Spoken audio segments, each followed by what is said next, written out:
is conference championship week, man. Big 10, SEC, Big 12, ACC. Man, ACC. We got 7-5 Duke in a conference championship. Who would have thought? Who would have thought about that at the start of the year? You have a 7-5 Power 4 conference team in the championship game. This is wild to think.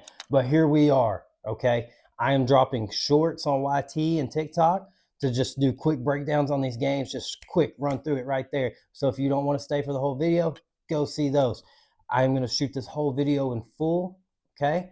And then I will break these games down. So say you don't want to watch Alabama, Georgia, you just want the Ohio State, Indiana, I got you. I'll just have that one video there. But right now we're going to film it all, continuous. Let's go, all right? Starting off for the Nuke Zone. Ohio State versus Indiana. All right, number 1 versus number 2, undefeated versus undefeated. Statistically, these teams are amazing. All right, Ohio State, best defense in the country, one of the best offenses in the country. Indiana right there with them, okay? It just straight up great football from both sides of this, okay? Ohio State, they're the best third down team in the country, offense and defense. They convert third down 55% of the time. 55. That is amazing. Okay. We're going to just go through Ohio State's offense, man. Starts with Julian Sayin, okay, the Heisman contender at quarterback. Makes smart decisions. He made one bad decision versus Michigan. He's thrown one pick, 1 or 2 picks versus Big Ten competition. The dude's been playing great, okay? Does he have an easy job? Possibly, yeah. I mean, but does he make it easier on himself? Absolutely. He makes the right decisions. He makes things happen, okay? Then the guys he's throwing the ball to, Jeremiah Smith, possibly the best player in the country, as I've said multiple times. Absolute freak. Co-sustained to Calvin Johnson we've seen since Calvin Johnson. I'm just going to be honest with you. Carnell Tate, the dude's averaging like almost 20 yards per catch. We'll get to it later when we get there. True freshman Bo Jackson. He's really coming on as of late. 4 of his last 5 games, he has over 100 yards rushing, okay? He's averaging 103 through that span, 6.4 yards per carry in those last 5. And he just devoured Michigan, man. If you watched the game, he ran right through them, okay? Man, oh, man. I can't even break down these stats because I don't see an advantage for either one of these teams here. Like, I wrote them all down expecting to find something because you usually do. You're like, oh, yeah, this team can do this and this and this. No, okay? I don't find one. Just straight up great football from both these teams on both sides of the ball. So now I'm going to revert to what I know, okay? What I know is Ohio State has NFL players littered all over this team, okay? Caleb Downs, Arvell Reese, Sonny Styles on the defense side of the ball. The list goes on. Offense, the guys I just named off, and you can even name more, okay? Brandon Ennis is probably a top 2 receiver on any other team. And he's number 3. He's a 3-hole over here for Ohio State. Man, oh, man. So I go into this. Can Indiana find a weakness on this Ohio State? I won't lie to you. I think Ohio State is a superior talented team. And I think basically anybody who watches football would agree with me. In just pure talent, Ohio State has the better team. Okay? I'm not saying that they're going to beat Indiana right now. I'm saying in pure talent, they have the better team. And if you argue that, you either have a crystal ball and see these NFL futures of Indiana, and I don't, or you just an Indiana homer. I'm just going to, it's just face the fact. Okay? So my question is, can Indiana exploit a weakness of this Ohio State team? Okay?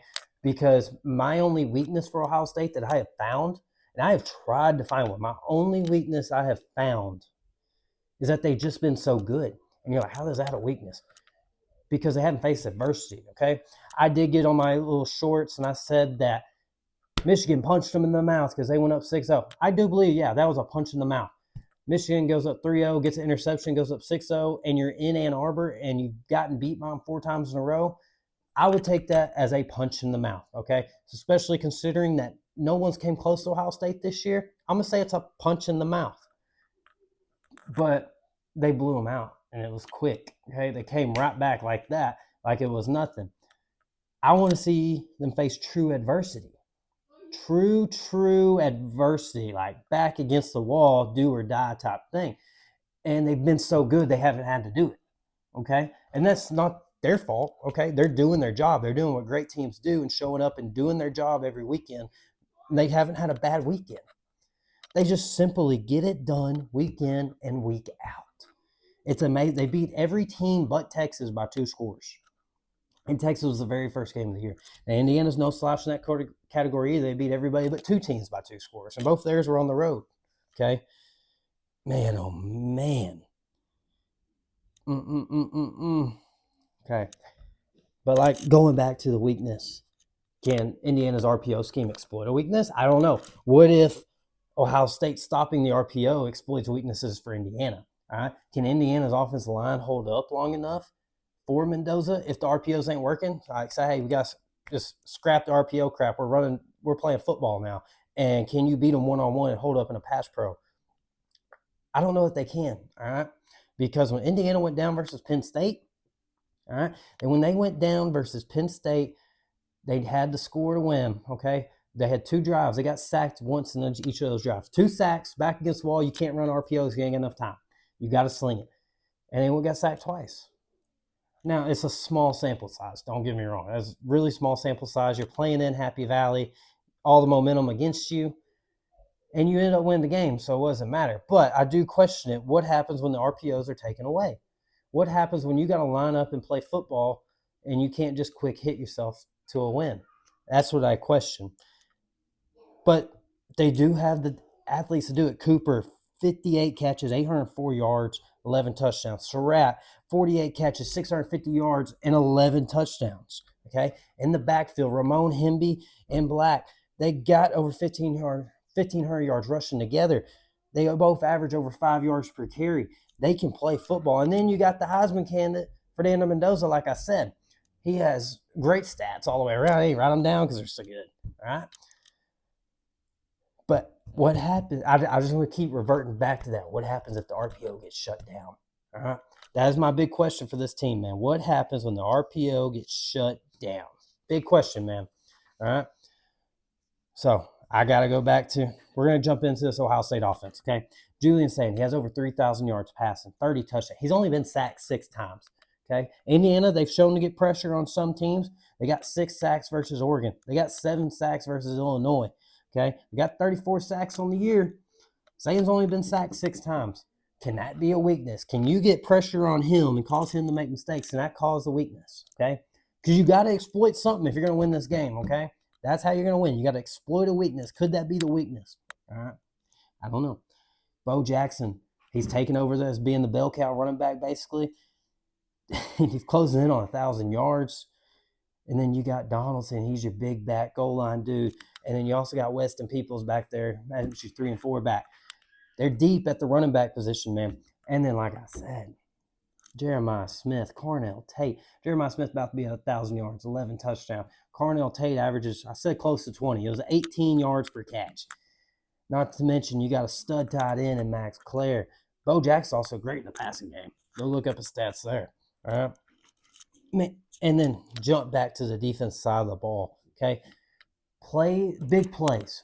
That's something you don't get when you play Ohio State. Okay. You do not get big plays. Through the air, okay, passing plays over 20 yards or more. They've allowed 16 on the year. Only 16. All right. 5 of them went for over 30, and only 2 of them went for over 50. The longest play they've allowed this year was a 67-yard pass against Ohio. All right. And some of these plays aren't even in a crucial moment. I mean, like I said, they've blown out everybody. Some of these were during the blowout moments of the game. All right. Running the ball, they've only allowed 6 carries to go for over 20 yards. And I was being generous to their opponents because one of those was a fake punt for 20 yards versus Wisconsin. So basically their defense has only allowed 5 runs of 20 yards or more. And only 2 of them went for over 30.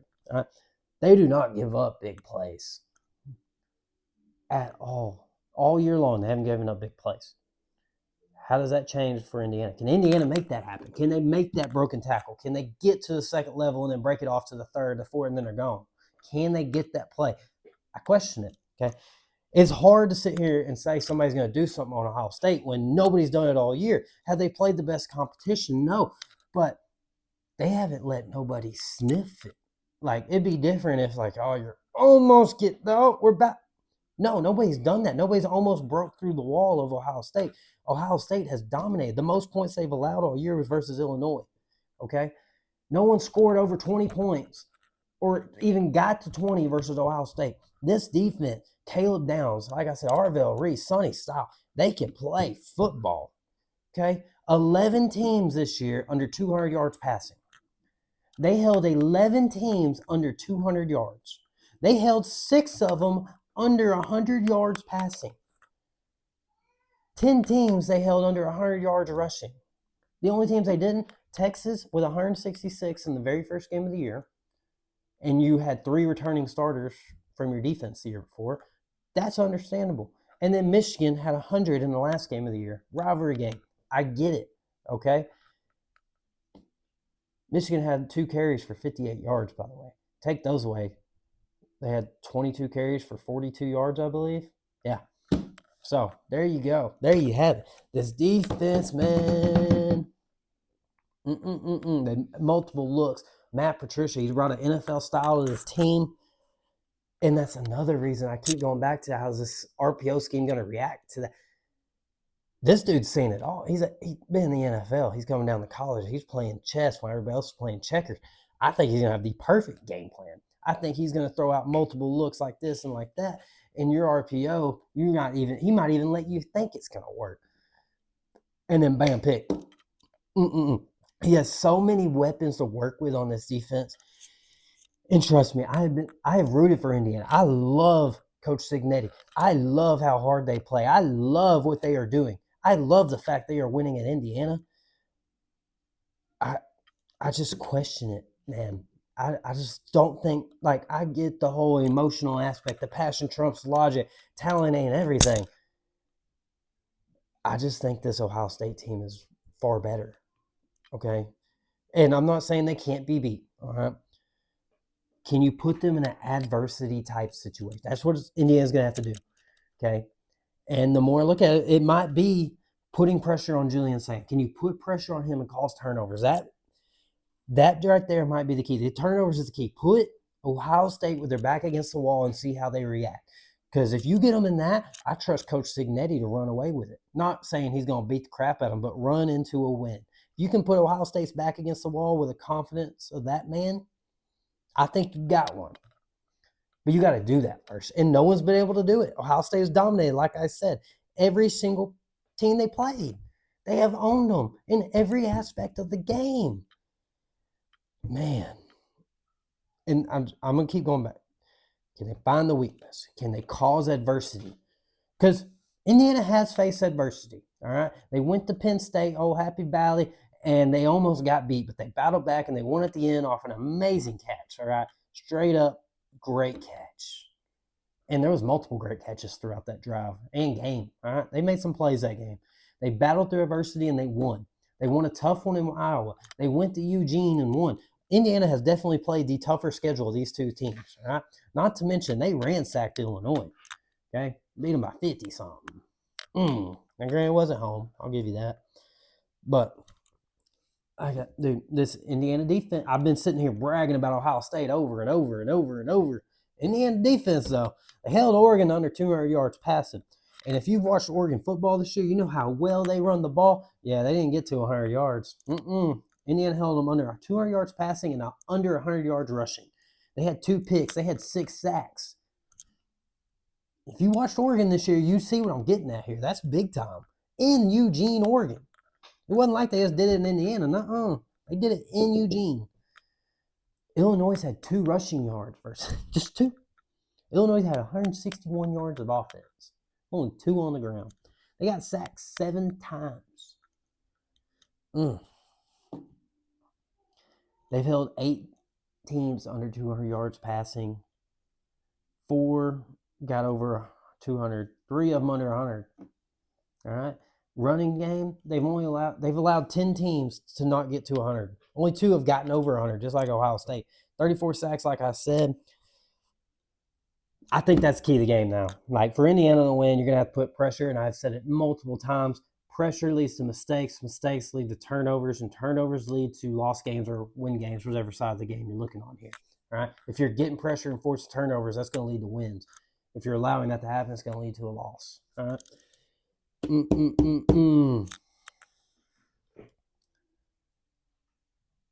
And I'm coming back to it. Can they find a weakness? And no, they can't.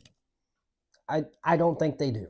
Okay, I don't think they get blown out. Okay, this team plays too hard, and I do think they are too talented to just get dogged straight up. Okay, I got Ohio State winning this game. Okay, I think they shut down the RPOs. I think Master Patricia has a great game plan planned out for these guys, and I don't think Ohio State gets put in one of them back against the wall adversity position. Not this week. Okay, maybe if they meet up again and they have a better game plan, maybe. I can't. No, Ohio State is great in every facet of the game, pass the game, run game, especially they're great. Okay, every level, first level, second level, third level, offensive defense, it does not matter. They are great, and I think that's going to continue. I'm not saying they blow Indiana out, but they're going to win. Give me Ohio State to win. All right, give me Ohio State. Ohio State. Ooh, I do think it's going to be a great game. All right. Now, the SEC championship. Rematch of Georgia and Alabama, 24-21 Alabama in Athens. All right. It wasn't like the last one. Them two haven't played yet. These two have played, okay? I don't think these are the same team since the last time they played, though. I feel like Georgia's really started to hit their stride. I know the game versus Georgia Tech was awful offensively, but Mississippi State and Texas, that was some of the best football we have seen from Georgia all year, if not the best, okay? And Alabama, you can say the vice versa, okay? So look at Georgia's last two SEC games. You're like, that's the Georgia we know. And then you look at Alabama's last two SEC games, down the wire versus Auburn, and got beat by OU.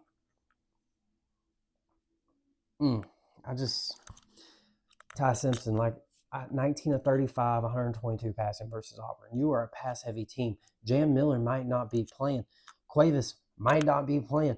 Cam Dewberry might not be playing. LT Overton is out. This Alabama team has taken some hits, all right? You're down your top two backs. You got Daniel Hill and A.K. Deere at running back. One of them was a true freshman. And you hadn't had a run game all year. Are you going to just magically get one against one of the best run defenses in the country in Georgia? I know Alabama went in Athens and won that game, but this ain't. Neither of these are the same team. And what I'm getting at is, when I say Georgia ain't the same team, they have gotten a lot better.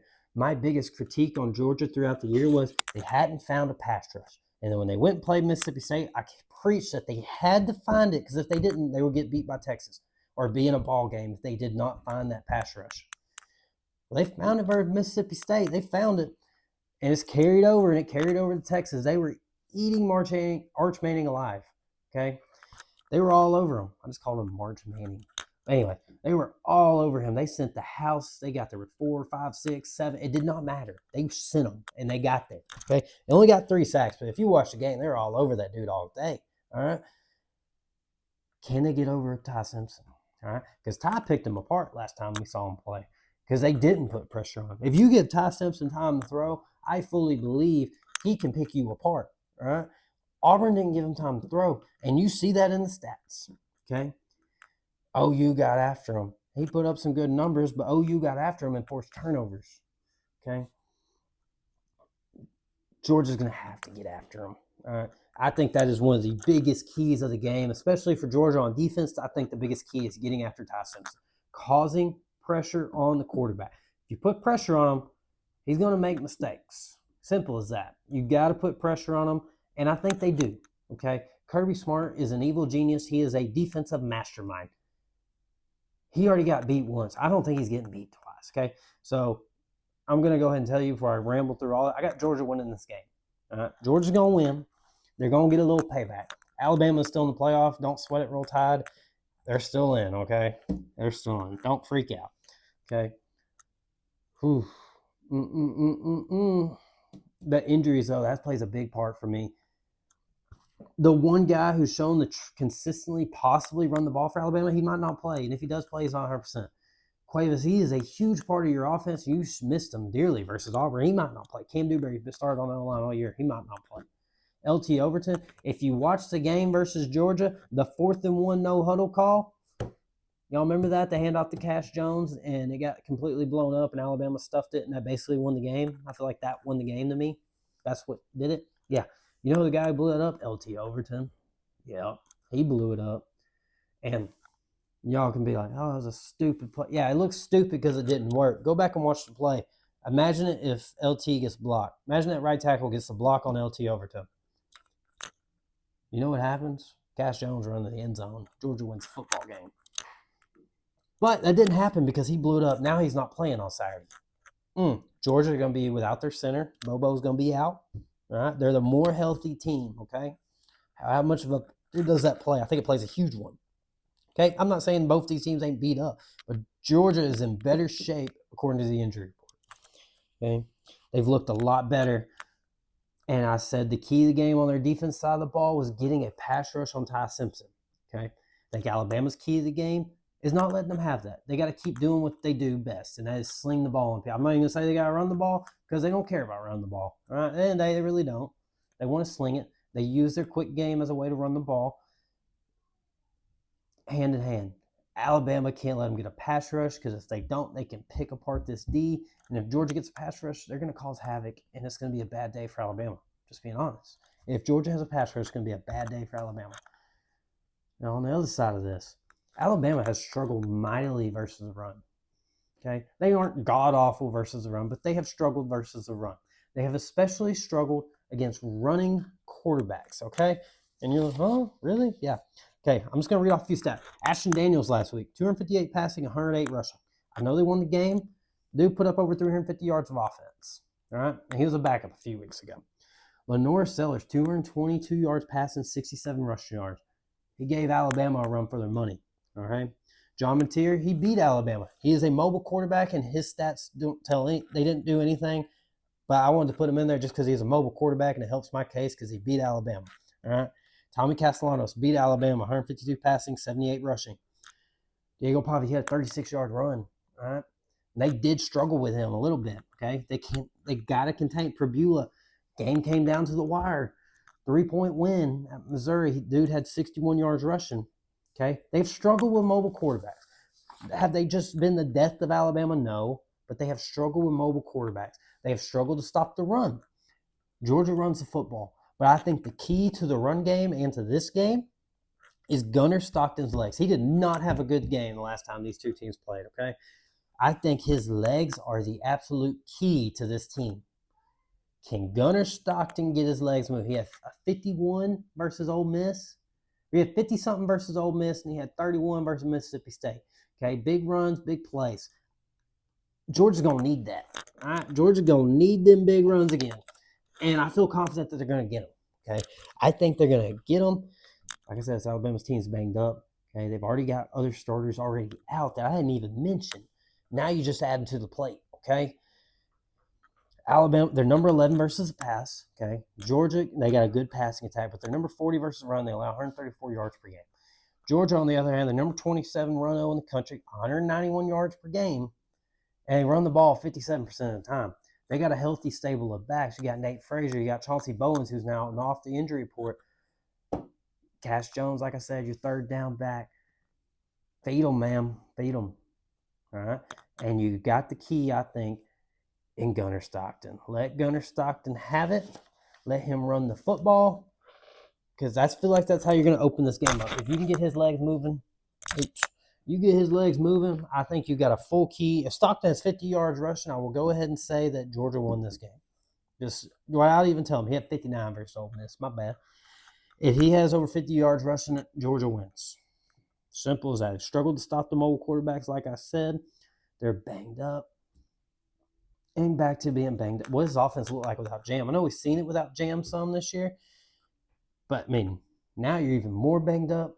You ain't had a run game all year. You're in the SEC championship versus a team that stuffs the run. They found a pass rush. I just question how good this Alabama team's going to play. And even if Jam plays, he's not 100%. All right? And Ty Simpson, they can't hit a deep ball to save their life. Turn on Alabama. Turn on the deep balls. They struggle to connect on them really bad. Do they have an elite group of wide receivers? Absolutely. Elite group, okay? Jeremy Bernard, Ryan Williams, who didn't get a single target last week. Lozier Brooks, Isaiah Horton hat trick last week, okay? I know he only threw for 122. Simpson did have 3 touchdowns, though. Okay, I got to give him credit, too. Isaiah Horton had 3 of them, all 3. Man. I just question this Alabama team. And I mean, if this is Nick Saban team, I probably wouldn't question it at all. But it's not Nick Saban no more. All right. Kalen DeBoer, you've never coached an SEC championship. Have you beat Kirby Smart twice now? Yes, you have. You never played Kirby in the SEC championship, though. Okay. And I know you beat him in Athens. You beat him you beat him at home too. But this is Atlanta, and it's different. It's the SEC, and right now, the eye test. They love to use that word on the command. The eye test tells me Georgia. Okay, watching these teams over the last month tells me Georgia. These ain't the same teams that played earlier in the year, and I'm glad we actually get a rematch of them. Okay, it'd be a simple fix, just like Notre Dame, Miami play again. But yeah, whatever. Georgia, I know I'm just feeding on Georgia doing this, doing that, but I think all the keys to the game lead to them winning. All right. I don't think Alabama's going to stop them from running the ball. Okay. I don't think that Alabama's injuries aren't going to affect them. They are. It showed last week it affected them. Okay. Just Jam being out doesn't just affect the run game because, one, you don't really have one, and two, the pass pro with it. All right. He's your best pass blocking back. I mean, it's just simple, man. And I don't. My gut's telling me Georgia. My mind's telling me Georgia. I am all over Georgia this game, man. I think Georgia is going to just, I'm not going to say dominate, but I think they win this game by at least 10. Call me crazy. I know they lost in Athens, and it might be stupid to say it. I got Georgia winning this game. I'm not going to make the prediction by 10. I can see it. I'm not going to make that prediction. I got Georgia winning. I think they're going to run the ball effectively on Alabama this time around. I think their pass game is going to be better because Stockton is going to use his legs. And if he uses his legs, the run game opens up more. The pass game opens up more. And then on the defense side of the ball, they didn't have that pass rush that they have found recently. Okay. I think they're going to bring the house. They're going to get to Simpson. They're going to cause mistakes. And I think they're just going to own this game. Okay. This is Georgia's game to lose in my mind. They got payback on their mind. I think they're going to get it. Give me Georgia. Oh, man. BYU, Texas Tech, another revenge game, okay? Texas Tech dominated BYU in Lubbock, 29-7, okay? BYU had 3 turnovers. They're a running football team, are they not? Yeah. LJ Martin, 10 carries, 35 yards. Bear Bachmeyer, 11 for 12. 11 for 12. They were 3 of 14 on third down. Held under 100 yards rushing as a team, and a team that runs the football. Okay, Texas Tech, one of the best teams against run in the country, if not the best. Okay, where did I write that? Yeah, 2.4 yards per carry. 2.4. That is, I mean, it's nuts, man. That is great. And then also, that game right there. Texas Tech, multiple big plays, right? BYU, if they want to win this time around, they're going to have to limit those. Texas Tech had 6 plays over 20 yards. 3 of them went over 35 yards. Both backs over 5 yards per carry. They combined for 36 carries for 198 yards. I ain't even counting their receiving stats in this one, man. They both tore it up through the air, too. Sorry, I got to get a drink. This Texas Tech offense, they're top 10. I mean, they're number 10 in the country in the pass. No, they're number 1 versus the run on defense. They went out in the portal and they bought, and it paid off. Simple as that. I do think they have a talent advantage over BYU. I think they do have a significant. You got Romello Height and David Bailey off the edge, Lee Hunter in the middle, Jacob Rodriguez, middle linebacker, man. They got dudes all over this one. They have North Dakota State transfer at safety. You got multiple playmakers all over. They bought right. Put it that way. They bought right. And they big play waiting to happen. But LJ Martin was banged up when these two teams played. I got to fix my legs. I'm sorry. LJ Martin was banged up when these two teams played. Right? He's a big physical back. Right? If he's healthy, he's falling for 3 to 4 at a time just off the carry falling forward. Bear Bachmeyer is a gigantic human. He's, 6'5", 250, running that football. Yeah, he's going to fall forward. Okay? I think BYU got put out of their game plan, and it just wrecked the whole day. All right, 3 turnovers will do that to you. Getting down early will do that to you. But their defense wouldn't break. They would bend a heck of a lot, but they would not break. All right, 29-7. That game could have easily been 45-7, but the defense just kept holding them to 3. They got the goal line stop at the end of the half. You got to get Parker Kingston. You got to get the big play, okay? Roberts, he averaged 16 yards per catch. But I'm going to go right here to this. You got to run the football. LJ Martin, Bear Bachmeyer, put this team on your back and run the football, okay? I think your defense could actually get stops if you could keep them off the field and just slowly, methodically beat Texas Tech 3 to 4 at a time. You don't even need the big ones off the bat. Just 3 to 4 at a time, okay? You can't have 100 yards rushing this time around. If you do, you're going to lose again. If they can establish somewhat of a run, 3 to 4, 3 to 5, just over and over and over and over. That wins football game. And eventually that defense is going to break because they're on the field all day because you're beating the crap out of them, running the ball 3 to 5 at a time. Commit to the run. I know y'all know how to do it. Okay? And then the safeties roll up. You get the explosive plays, and you can't turn it over. Okay? 3 turnovers were deadly. All right? We lost by 3 scores. You had 3 turnovers. Do the math. But I do see a path to a BYU making this a ball game. All right, they got to get the run game going. Explosive plays, turnovers are key. Texas Tech probably still going to have a home field advantage because this game is in Arlington. All right, it ain't going to be tortillas flying like Lubbock, but it's going to be pretty close. Okay, it's going to be a Texas Tech home game for the most part. I don't know how well BYU travels. I guess I'll see you on Saturday. All right, early kickoff. Pass rush both sides. Okay, like I told you earlier, Romello Height, David Bailey off the edge for Texas Tech. That's elite. All right. BYU had 4 sacks last time they played. They were getting to Morton. Okay, this defense made enough plays. They just couldn't get. They were on field all game. Simple as that. Man, I think it all comes down to can BYU run the football. I've said it multiple times. I'll say it again because that is my key to the game. BYU running the football, pound the table, run the rock. Simple as that. Okay, Bear and LJ, you got to get it going. You got to run the ball. If you can do that, you can play with this team and you can possibly win. And you got a playoff game on the line. Okay, I used to have a coach who used to always say passion trumps logic.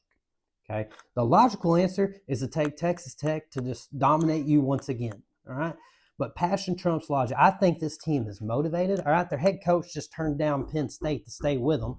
All right, they got beat by Texas Tech last time they played. Okay, and then you got a playoff spot in a Big 12 championship on the line. You're motivated to get it done. Give me BYU to cover in this game. And it might not be the popular choice, and you might call me crazy, but in every statistic tells me no. Every statistic. Because if they can run the ball, well, they already played Tech and they couldn't run the ball. So why would they run it now? Is the question you ask. I totally get it. Okay. This is a total emotional type play. Right? Anybody that plays sports knows that emotion matters. Okay. Momentum matters. Right. And I think they got a momentum boost with their head coach coming back. Okay. I'm not going to try to say his name. I butcher it every time. That's why I'm calling him the head coach. Tech also has that, though. I mean, McGuire got a new contract. They're turned up, man. And then they know they beat them. They're going to be on their T's and Q's. They're going to come back and try to do the same thing over again. I'm at it. They're shut down the run. I preached it last time these two teams played. I said take Texas Tech by over 10 points, and sure enough, they did it. Can they do it again? I doubt that. I think BYU is going to give them a game. I think we're going to have a great Big 12 championship. I still lean towards Texas Tech winning, but I think BYU gives them a game. And I think they bump Notre Dame from the playoff. If BYU can make this game close, I think they'll bump Notre Dame.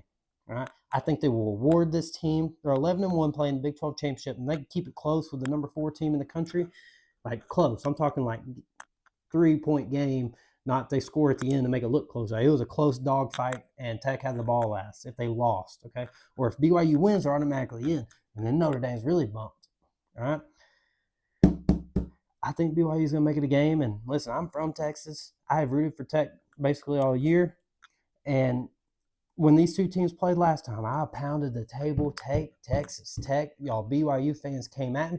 Come apologize to me because, 1, I was right, and 2, I got you back now. All right? I love it when teams play again. I told you on that one, Alabama, they won last time. I got Georgia winning against one. I got BYU covered. Give me 13 points in a somewhat neutral field. I like BYU. All right. Take them plus 13. I like it. Ugh. All right. We're going to do North Texas and Tulane next because it's a better game than the other Power 4 game. All right. Because you got a 7-5 team in the ACC championship. But anyways, we're doing the AAC, North Texas and Tulane. Sorry. Ooh. North Texas, man. We're going to break this offense down real quick. 46 points per game, 516 yards per game, 324 of those through the air. They average 10 yards a catch. No big deal. 191 yards rushing per game, 5.4 yards per carry. They ain't just good at one. They're great at both, okay? They got a freshman running back, Caleb Hawkins. He has 1,200 yards rushing, 6 yards per carry, 6.3 to be exact. He also got 28 catches for 334 yards.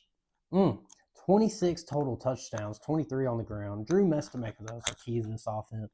The dude, 3,800 yards, or 3,835 to be exact. 70% completion percentage. 70%.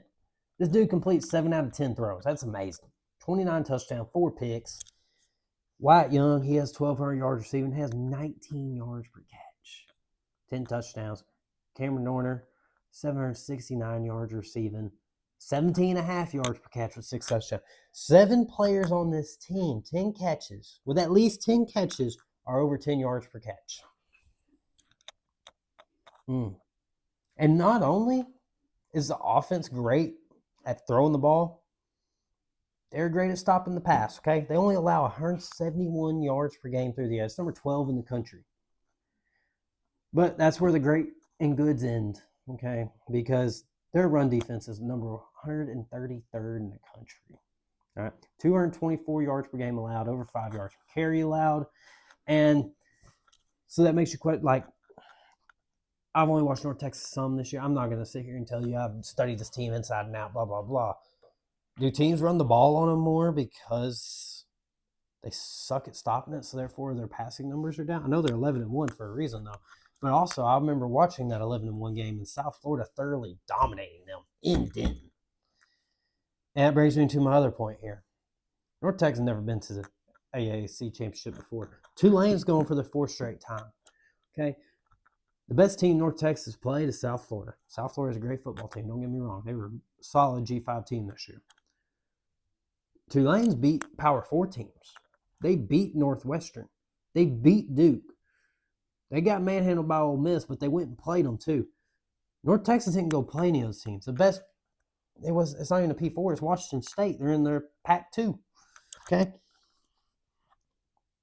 I question the level that North Texas played, because the one team that was thought of as being a really good team was South Florida, and South Florida just beat the brakes off of them in their house.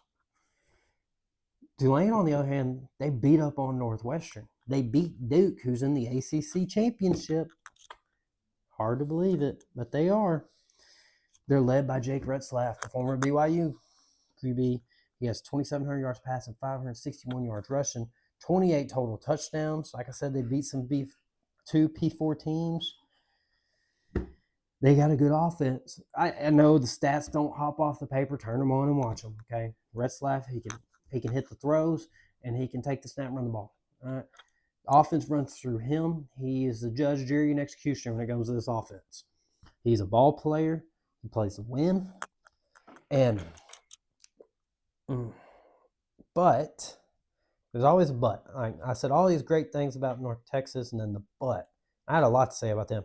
Tulane don't have the stats for me to sit here and just talk and talk and talk and talk. But they do got a bad pass defense, okay? And that's one thing that kind of worries me in this game, because what if North Texas exploits that and just slings it all over them? Because they very well could. Tulane's allowed 5 players this year to throw for over 300 yards. They are capable of getting some sacks and some picks, but what if Messmaker this is the best passing offense they played all year, excluding Ole Miss. Okay? What happens here? I question it. I do question it, all right? But I also question North Texas' run defense, because I know Retzlaff can run the football. Tulane hasn't necessarily got their backs super involved with the run game this year. Retzlaff's their leading rusher with 561. It's not the most impressive stat lines, like I said, but they can run the football. And when you give up 224 yards per game, I don't figure teams are going to have a problem running the football on you, okay? And that's what if I'm Tulane, I'm trying to control the clock. I'm trying to pound the rock right down their throat every single play. All right? The big plays will come if you start the run game. Tulane's I'm taking Tulane to win this game, okay? And my key point behind this is, yeah, North Texas can sling the football. Sling the football makes you more prone to turnovers. Simple as that, okay? And Tulane's capable of getting them. They get sacks, they can get turnovers. They're that type of team, okay? May not be the best and everything, but they attract themselves to the football. They are good versus the run on defense. Not great, but they are good, okay? I feel like if you can run the ball and somebody else can't, you can control this game. I 133rd versus run. I feel like Tulane, whether it's Retzlaff, these running backs, doesn't matter. I feel like they're going to try to run the football on them. And I think they do. Okay, I think they control the clock. They control the momentum because they are running the football. And I got Tulane winning this game. Okay. I'm from Texas, as I said earlier, and I usually root for the Texas teams. And once again, I'm going against them. Give me Tulane. All right, Tulane's going to win. They're a dog in this one. It could be a shootout. It really could. It could be a sloppy fest. It could be USF North Texas all over again. Hell, North Texas could just slam it on these guys. Simple as that. They could. But I don't see it happen. I think Tulane is going to run the ball effectively. I think they can control the clock. And I think Retzlaff's just going to make more plays than Messmaker when it comes down to it. Okay, Messmaker has one heck of an arm, but Retzlaff is a ball player too. And I'm going to give him the edge, okay? These two teams, both their coaches are leaving. All right. Eric Morris is going to Oklahoma State. John Summerall is going to Florida. Thankfully for these two, they're still coaching and they're not pulling Kiffin. I think that's going to help both these teams. And a lot of these guys probably going to follow their coaches. They're going to have a good time with it. But we're in the right here, right now. And I just got to go Tulane. Okay. The stats don't pop off the paper. It's not the pretty pick. It's not the fun pick. I'm not going to lie to you. But I feel like Tulane has a better football team. I don't care about the box scores. I don't care about he ran for this, he ran for that, he threw for this. I care about who the better football team is. And I think Tulane is the better football team. I think they're the tougher football team. I think that's really what's going to come into play here. They are a tougher team, and it's going to show. Okay, give me Tulane. Oh, man. Virginia versus Duke, ACC championship. Oh, God. 7-5 team in the Power 4 conference championship. That is just completely wild. Okay. Told me at the start of the season that happened, I wouldn't have believed you at all. Okay. It's just, we're wrong. It's truly remarkable that a 7-5 team is in the conference. I would much rather, I hate how sometimes these tiebreakers work because you get this instead of a 10-2 Miami team playing in this game. But so be it. Here we are. Instead, we get 10-2 Virginia versus 7-5 Duke. Okay. We've already seen it once, right? Virginia got the win. They were up 31-3 going into the fourth quarter. I called for Virginia to lose this game, okay, because I was honestly kind of rooting for Miami to, fight their way back up in this one because I do think they're the best team in the ACC. But they may not get a chance to prove it, and they're obviously not going to get a chance to prove it in the ACC championship. But now Virginia is the best team by far in this.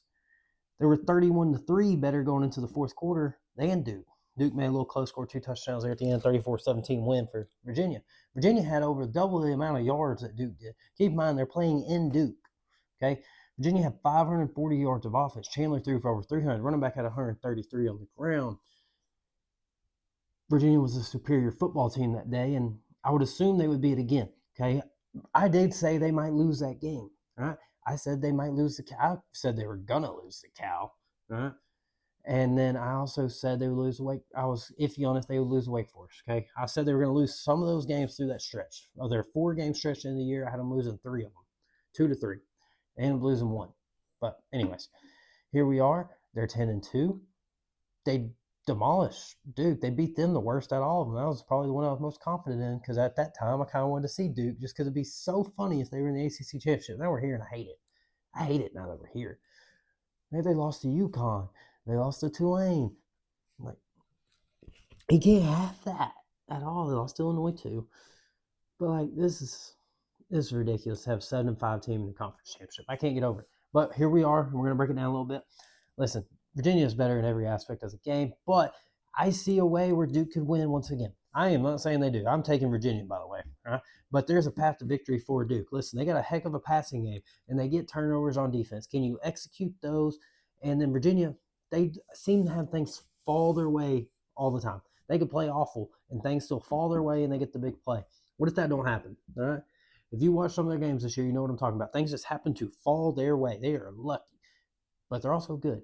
But they get a lot of things just fall their way. And what if they don't fall their way and they fall Duke's? Okay, because Duke has been unable to execute. They have missed out on so many opportunities. They had an opportunity to beat Georgia Tech. They could not score in the red zone at all. When they played Illinois, they had opportunity after opportunity. I'm trying to talk too fast. I'm sorry.